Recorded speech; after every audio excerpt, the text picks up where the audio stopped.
Office of the state legal service অথরিটির পক্ষ থেকে একটি বিজ্ঞপ্তি জারি করা হয়েছে। আর তোমরা এখানে দেখতে পাচ্ছ ওয়েস্ট বেঙ্গলের থেকে ছাড়া হয়েছে। আর এখানে এলিজিবিলিটি ক্রাইটেরিয়া রয়েছে ম্যাট্রিকুলেশন পাস, অর্থাৎ এলিজিবিলিটি ক্রাইটেরিয়া হচ্ছে শুধুমাত্র মাধ্যমিক পাস এবং মিনিমাম 18 ইয়ার্স অফ এজ হতে হবে। আর তাছাড়াও এখানে বলা হয়েছে যে এখানে হায়ার কোয়ালিফিকেশনের ক্ষেত্রে একটি ওয়েটেজ দেওয়া হবে, অর্থাৎ যদি হায়ার কোয়ালিফিকেশন থাকে তাহলে সিলেকশন তাড়াতাড়ি হবে। আর এখানে তোমরা দেখতে পাচ্ছ লাস্ট ডেট 16/5/2025 এবং সেটা 5টার মধ্যে। এখানে স্যালারি রয়েছে 750 টাকা এবং সেটা পার ডে, যেখানে তোমরা একটা হিসাব করতেই পারো, যেখানে তোমরা মান্থলি 21 থেকে 22,000 টাকা পেয়ে যাচ্ছ।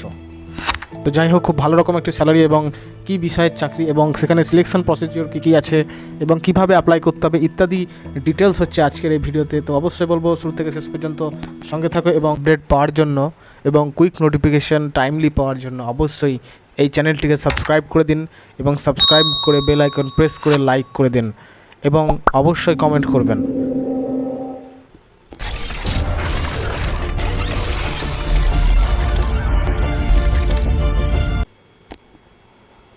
তো প্রথমে বলে দেওয়া ভালো যে একটু আগে বলে দেওয়া হলো তোমাদের যে শিক্ষাগত যোগ্যতা যে কোনো স্বীকৃত ক্ষেত্র থেকে ন্যূনতম মাধ্যমিক পাস করে থাকতে হবে এবং এখানে প্রার্থীর বয়সের ক্ষেত্রে অর্থাৎ ক্যান্ডিডেটের এজের বয়সের ক্ষেত্রে ন্যূনতম 18 বছর বয়স হলেই কিন্তু এই নিয়োগের জন্য আবেদন জানাতে পারা যাবে। তো এখানে বেতনক্রমও ক্লিয়ার করে দেওয়া হলো একটু আগে, যে বেতনক্রম হচ্ছে 750 টাকা, অর্থাৎ যেখানে মান্থলি 21 থেকে 22,000 টাকা একটা ভালো রকমের স্যালারি। তো এখানে এবার জেনে নিই আগে নিয়োগ প্রক্রিয়া।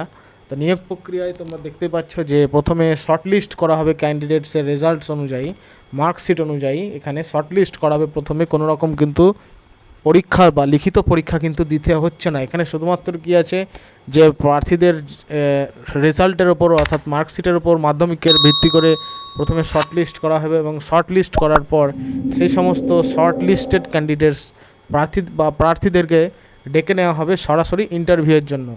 এখানে কিন্তু ইন্টারভিউ সিলেকশন প্রসেস রয়েছে, ইন্টারভিউ দিতে হবে এবং সেই ইন্টারভিউয়ে কিন্তু যাচাই এবং বাছাই করে কর্মী পদে নিয়োগ করা হবে। তো এই হচ্ছে সিলেকশন প্রক্রিয়া বা নিয়োগ প্রক্রিয়া বলা যেতে পারে। এবার আমরা জেনে নেব যে কি বিষয়ে আবেদন এবং সেই পোস্টের নাম কি ইত্যাদি বিষয় এবার আমরা জেনে নেব। তো এখানে তোমরা দেখতে পাচ্ছ যে নিয়োগকারী সংস্থার নাম হচ্ছে Paschimbanga state legal service authority অফিসের তরফে নিয়োগের বিজ্ঞপ্তি জারি করা হয়েছে এবং এখানে পদের নাম হচ্ছে, যেখানে প্যারালিগাল ভলেন্টিয়ারি অর্থাৎ PLV পদে কর্মী নিয়োগ করা হবে। ভালো করে পোস্টের নাম দেখে নাও, এখানে হচ্ছে PLV পোস্ট অর্থাৎ প্যারালিগাল ভলেন্টিয়ারের ক্ষেত্রে নিয়োগ প্রক্রিয়া শুরু হয়েছে এবং এখানে আবেদন জানানোর পদ্ধতিটা কি সেটা তোমাদের বলে দেওয়া ভালো। তো এক্ষেত্রে তোমাদের আবেদন করতে হলে অফলাইনের মাধ্যমে আবেদন করতে হবে এবং অফলাইনের মাধ্যমে ডকুমেন্টস যে সমস্ত রিলেটেড বা রিকোয়ার্ড যে ডকুমেন্টসগুলো রয়েছে সেগুলো কিন্তু একমাত্র অফলাইনের পদ্ধতিতে কিন্তু জমা করতে হবে এবং সেটা কি দেখে নাও। তো সে বিষয়ে যাওয়ার আগে প্রথমে বলে রাখি আবেদনের ডেডলাইন বা আবেদনের সময়সীমা কত, অর্থাৎ লাস্ট ডেট কত। তো এখানে লাস্ট ডেট 16/5/2025, মানে এই মে মাসের 16 তারিখ হচ্ছে লাস্ট ডেট। মে মাসের 16 তারিখ হলো লাস্ট ডেট, ভালো করে দেখে নাও। এবং এই 16 তারিখের মধ্যে কিন্তু তোমাদের অফলাইনের মাধ্যমে একটি খামের মধ্যে ফর্ম ফিল আপ করে জমা দিতে হবে নির্দিষ্ট সেন্টারে। সেই সেন্টারটা কোথায় ইত্যাদি বিষয় এবার চলো জেনে নিই। তো আবারও আমরা চলে এসেছি সেই নোটিফিকেশান PDF-এ এবং এখানে আমরা দেখে নেব যে কিভাবে অ্যাপ্লাই করতে হবে। দেখো এখানে লেখা আছে স্পষ্টভাবে যে যেটা তোমার থেকে পার্সোনালি জমা দিতে পারো বা স্পিড পোস্টের মাধ্যমেও কিন্তু তোমরা জমা দিতে পারো, পোস্ট অফিসের স্পিড পোস্টের মাধ্যমে। তাছাড়া তোমরা পার্সোনালি জমা দিতে পারো সেই অফিসে, কোন অফিস বা স্টেট, এখানে দেখতে পাচ্ছ তোমরা স্টেট লিগ্যাল বলে লেখা সার্ভিসেস অথরিটি ওয়েস্ট বেঙ্গল এবং এটা হচ্ছে civil code, city civil code, ভালো করে দেখে নাও নামটা, city civil code building, city civil code building এবং সেটা হচ্ছে বিল্ডিংয়ের ফার্স্ট ফ্লোরে তোমাদেরকে জমা দিতে হবে সেই ডকুমেন্টস। 2 এবং 3 কিরণ শঙ্কর রয় রোড এবং সেটা রয়েছে কোথায়, কলকাতায় রয়েছে ঠিকানা, অর্থাৎ কলকাতায় গিয়ে তোমাদেরকে জমা দিয়ে আসতে হবে ফর্ম। এবং সেটা কবে, সেটা হচ্ছে 16/5/2025, 16 তারিখের মধ্যেই তোমাদেরকে জমা দিতেই হবে এবং সেটা হচ্ছে 5টা PM অর্থাৎ 5টার মধ্যে। তো এবার তোমাদের দেখিয়ে দেবো আমি অ্যাপ্লিকেশান ফরম্যাটটা কীরকম। তো পিডিএফটা ডাউনলোড করলে অ্যাপ্লিকেশান এই ফরম্যাটটি পেয়ে যাবে তোমরা, যেখানে লেখাই থাকবে to the member secretary the state legal service authority West Bengal, এবং এখানে তোমাদেরকে নিজেদের ছবি ছাটাতে হবে, ছবি পেস্ট করতে হবে ভালো করে, পাসপোর্ট সাইজ ছবি কালারিং, এবং তারপরে এখানে তোমাদের দিতে হবে অ্যাপ্লিক্যান্ট নেম, মানে অ্যাপ্লিক্যান্ট যে আছে, যে আবেদন করছে তার নাম এখানে তোমাদের বসাতে হবে। সেটা বসানোর পর এখানে রয়েছে ফাদার্স অর হাজব্যান্ডস নেম, অর্থাৎ এখানে তোমাদের ফাদার্স নেম বসাতে হবে, তারপরে ডেট অফ বার্থ জন্ম তারিখ বসাতে হবে, এবং সেই জন্ম তারিখের সাপোর্টে কিন্তু একটি ডকুমেন্টস জমা দিতে হবে, এবং তারপরে দিতে হবে জেন্ডার মেল না ফিমেল, তারপরে রেসিডেন্সিয়াল অ্যাড্রেস দিতে হবে, এবং তার সঙ্গে রেসিডেন্সিয়াল অ্যাড্রেসের একটি প্রুফও কিন্তু তোমাদের জমা দিতে হবে।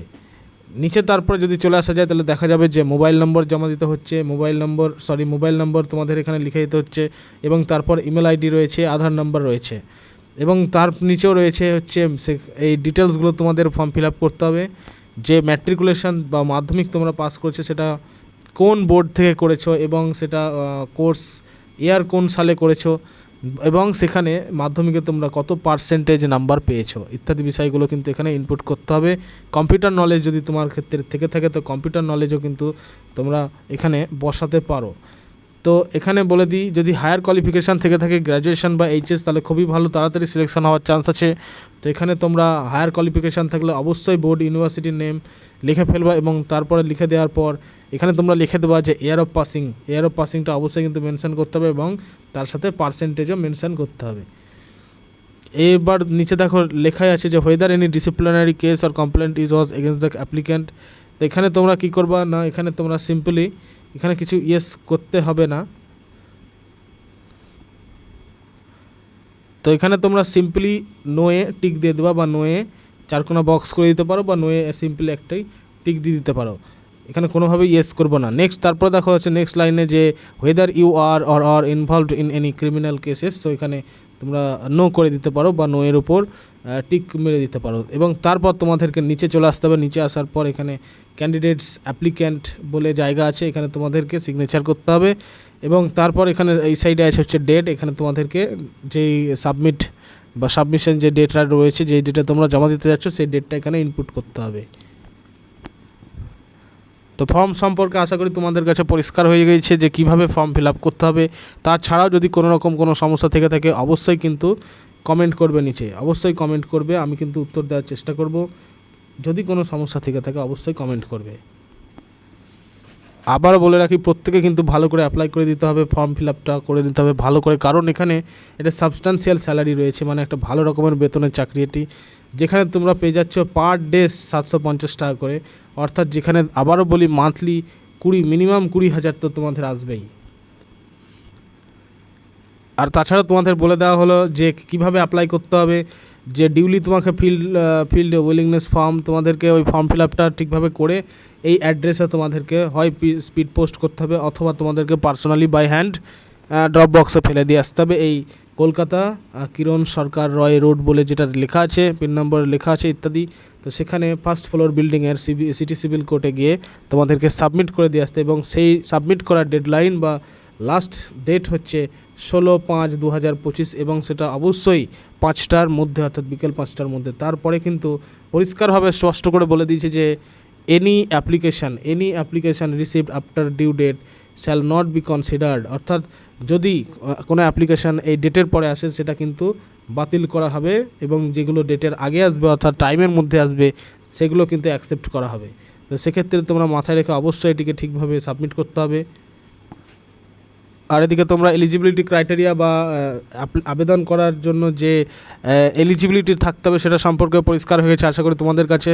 তোমাদেরকে মিনিমাম 10th পাস করতেই হবে, 10th সার্টিফিকেট মাস্ট তোমাদের লাগবে এক্ষেত্রে অ্যাপ্লাই করার জন্য, এবং সেখানে যদি তোমাদের কম্পিউটার সার্টিফিকেট থেকে থাকে তো অবশ্যই ভালো, কম্পিউটার সার্টিফিকেট জমা দিতে পারো, এবং সেক্ষেত্রে তোমাদের অবশ্যই 18 ইয়ার্স ওল্ড হতে হবে এবং সিটিজেন অফ ইন্ডিয়া হতে হবে। এবার তোমাদের বলে রাখি যে একটা বিষয় বলা হয়নি যে ভ্যাকান্সি কত, এখানে তোমাদের ভ্যাকান্সি হচ্ছে 2 পোস্ট, এবং সেটা হচ্ছে তোমাদের প্যারালিগাল ভলেন্টিয়ার্স অর্থাৎ PLV পোস্টে 2 মাত্র পোস্ট রয়েছে, এবং এই পোস্টে তোমাদের অ্যাপ্লাই করতে হবে।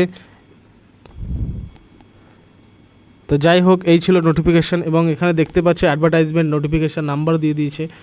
যে নোটিফিকেশান নাম্বারটা তোমাদের অবশ্যই নোট ডাউন করে রাখতে হবে খুব ভালো করে কাগজে, এবং যদি ফর্মে থেকে থাকে অবশ্যই ফর্মেও কিন্তু লিখতে হবে। ফর্মে দেখা যাক আছে কি না, তোমাদের ফর্মে কোনো রকম নোটিফিকেশান নাম্বার লেখার মতো জায়গা নেই, অতএব তোমাদের এখানে কোনো রকমই নোটিফিকেশান নাম্বার লিখতে হবে না। অনেক ফর্মে থাকে, সেক্ষেত্রে লিখতে হয়।